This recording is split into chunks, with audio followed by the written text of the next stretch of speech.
A suggestion came up for how to mount the solar and Android tablet components for ROVer. As you know, it's an aspect of his design that I've been struggling with, and I haven't worked out the mechanics of it and and the hardware that's required to actually make it happen. But the concept really sounds cool. Let me show you what I'm thinking.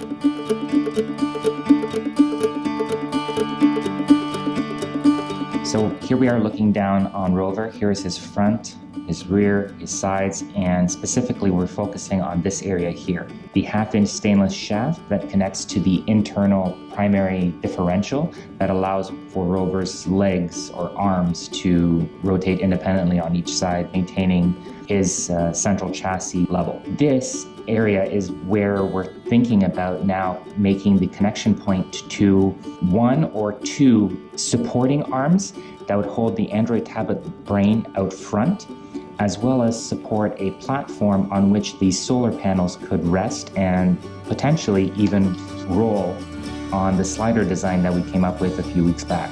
By using the central differential shaft here, it has a few advantages. One being that the weight is distributed over the center of the body and not bearing down on either end, which of course would put strain on the chassis' ability to stay level. The other capability that would give us is the ability for these to rotate in an arc in and out of the way, as well as potentially pivot depending on how the actual mechanics and hardware come together. So here we are back at my sketch pad, and this is just a quick rough concept drawing of what I'm thinking about. But the suggestion that was made is really to use this as a pivot point and to attach arms that would support the Nexus 7 tablet out front, and another arm potentially to support a platform that would support the solar panel array. And of course this shows just one panel here, but it could make use of that slider mechanism that would have all three panels basically slide in and out on that basis. And this, for example, could rotate over, this could rotate down, this could pivot around and hide itself underneath the solar panels. So I love the functionality. Putting in a bearing, a pillow block here at this pivot point on the inside between the arm and the chassis, just as we saw a moment ago. Looks like it could work. Again, I don't know the hardware that would actually make all these connection points functional, but the concept sounds really appealing. Yeah, it doesn't get much cooler than that. If you couldn't tell already, I'm super excited about the idea. Very grateful for the suggestion. I can't wait to try to figure out exactly how to make it happen. But it'll be fun to hunt down the parts required. So if you want to see it come together as well, make sure you subscribe to stay tuned and get updated. Well, the Folgers can that supports ROVer when he's up on his stilts for testing today is going to take center stage as we try to figure out how to make ROVer turn and turn accurately. So for example, what does it take for ROVer to do a 90-degree turn, which he's going to need to do in order to make it around a corner and actually get out of this condo for the first time. Okay, so we've got ROVer set up, and we're going to send over the commands to point his legs over to the right, his right.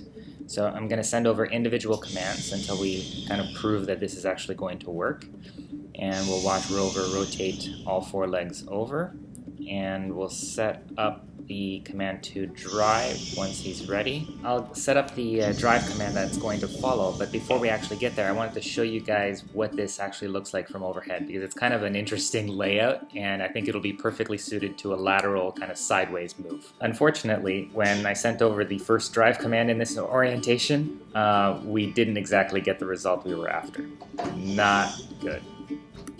So what happened there was I didn't even realize, I didn't think it through, but this is a different type of differential turning that we're actually doing, because I thought we wanted all the wheels to turn that way, which we do, but that actually requires these front wheels to go backwards and these rear wheels to go forwards in order to actually move in that direction.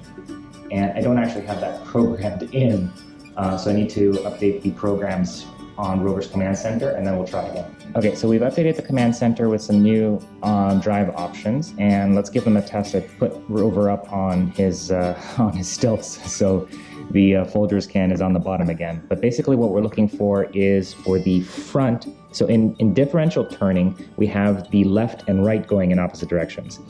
And in this kind of sideways lateral move that we're looking to do with ROVer, we want the front and rear to go in opposite directions. So that's what we're looking for here. So let me send over the command. It's a short drive command.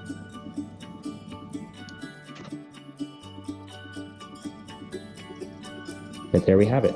So the front and rear go in opposite directions. Let's try the opposite direction.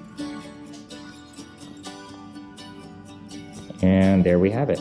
So the front are going forward and the rear are going backwards. Okay, so one step closer. Let's give it another try. So what you just saw me do is send over a program that actually combines all the individual servo rotation commands that we had from a moment ago. It's just a more efficient way of doing it. So that's gone over, and now we'll hit ROVer with the drive sideways command and watch to see what happens. So you can see that he's struggling and he moves.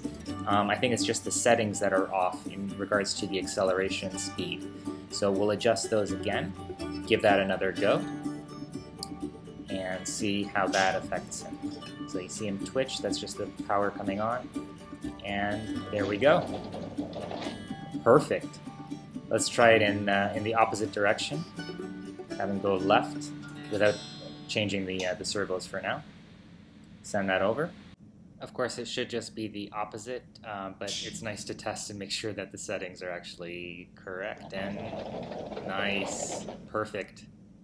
Okay, now that we actually know the settings work, let's send the command back for him to drive to his right and get him back into the position that we actually wanted him to be in. So I'll send over the command, and let's roll him back over. Wicked. Awesome. Baby steps, but we're making progress.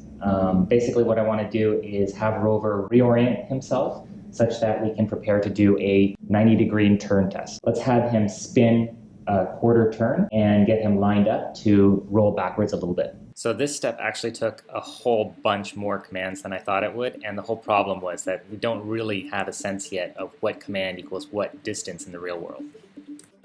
Awesome. It took a lot of trial and error, but we got him lined up. So now we're just going to have him drive backwards a little bit. It's all just a learning process. But yeah, awesome. So setting up the process for him to drive backwards was actually not too difficult. It went well. We just had to do a few steps to figure out the distance. Wicked. We're definitely getting there.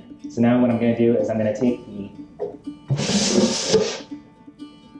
our Folgers can. We're going to set up a turn, and we're going to see if we can get ROVer to rotate around this. It's nice and movable, so when he crashes into it, which he will, it won't do any damage. But yeah, I'm loving this. This is it. So I'm sending over the left turn servo command. So basically it's just going to line up the individual wheels for a left turn. And I'm really excited to see what happens here because this is the moment that we've been working up towards. So now we're going to send over, I'm going to deactivate the program here and send over the drive forward command. I really don't know what distance equates to what here, so we're just going to do, so that's a little bit. So let's send over another one, see how far he goes. Okay, so a little bit more.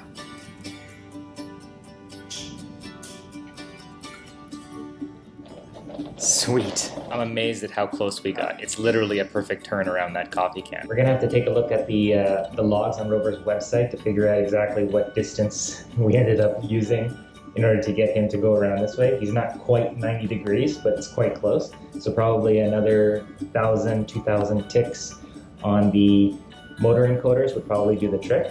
But I just love the fact that it works, and especially how basically we had the coffee can lined up right next to his front left wheel, like right next to it, and he did a perfect circle turn around it without actually touching the can, which is fantastic for ultimately driving in real world scenarios and being able to figure out how to go around a corner without actually touching or hitting the corner.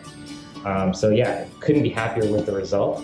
And I just loved seeing how all these different things are coming together. I mean, today we did a spin turn, we did a lateral drive move, we went backwards, and finally we did a turn with the outside wheels turning twice as fast as the inside wheels, and all of that resulting in an efficient role for ROVer. Lots of lessons to learn. I'm still not convinced about these tires. I love their look, but I think they might be causing more problems than they're worth. They're great for now, and we'll see what the future holds. And if you're interested in what the future holds for ROVer, subscribe to stay tuned, give us a thumbs up, use the comments down below on YouTube or over on ROVer's site, and we'll see you guys next time. Cheers.